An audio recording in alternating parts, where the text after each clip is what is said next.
Hey, Tech Buddies! Today we're cracking open the tech vault to peek at something crucial, Kerberos.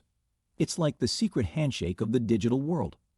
But first, hit subscribe, ring that bell, and if you're ready for a quick dive into digital security, give this video a like.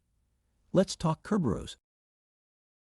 The primary purpose of the Kerberos Authentication Protocol is to verify the identities of users and services over a non-secure network, thereby preventing unauthorized access and protecting against various security threats.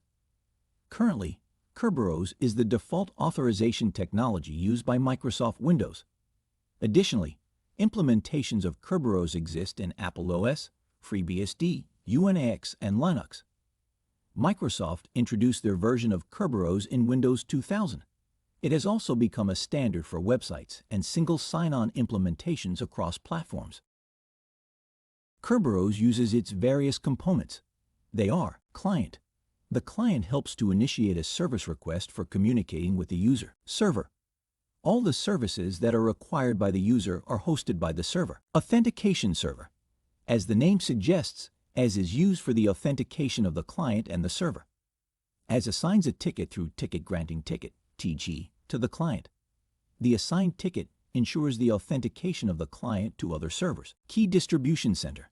The KDC consists of three logical components: a database of all principals and their associated encryption keys, the Authentication Server, and the Ticket Granting Server. While each of these components are logically separate, they are usually implemented in a single program and run together in a single process space. Ticket Granting Server.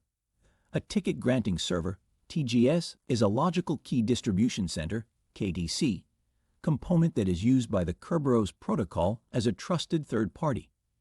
A TGS validates the use of a ticket for a specified purpose, such as network service access. Let's discuss Kerberos' working process. Authentication Server Request.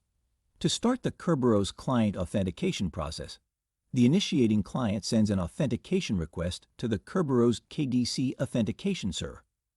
The initial authentication request is sent as plaintext because no sensitive information is included in the request. The Authentication Server verifies that the client is in the KDC database and retrieves the initiating client's private key. Authentication Server Response. If the initiating client's username isn't found in the KDC database, the client cannot be authenticated and the authentication process stops. Otherwise, the Authentication Server sends the client a TGT and a session key. Service Ticket Request. Once authenticated by the Authentication Server, the client asks for a service ticket from the TGS. This request must be accompanied by the TGT sent by the KDC Authentication Server. Service Ticket Response. If the TGS can authenticate the client, it sends credentials and a ticket to access the requested service.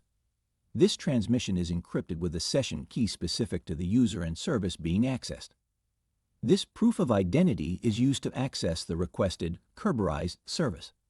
That service validates the original request and then confirms its identity to the requesting system. Application Server Request.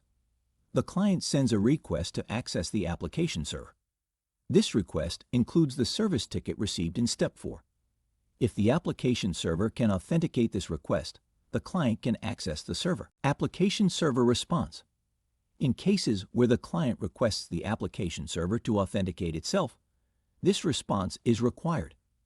The client has already authenticated itself, and the application server response includes Kerberos authentication of the server. The service ticket sent by the TGS enables the client to access the service. The service ticket is timestamped, so a single ticket can be used for a specific period without having to be re-authenticated. Limitations of Kerberos. Each network service must be modified individually for use with Kerberos.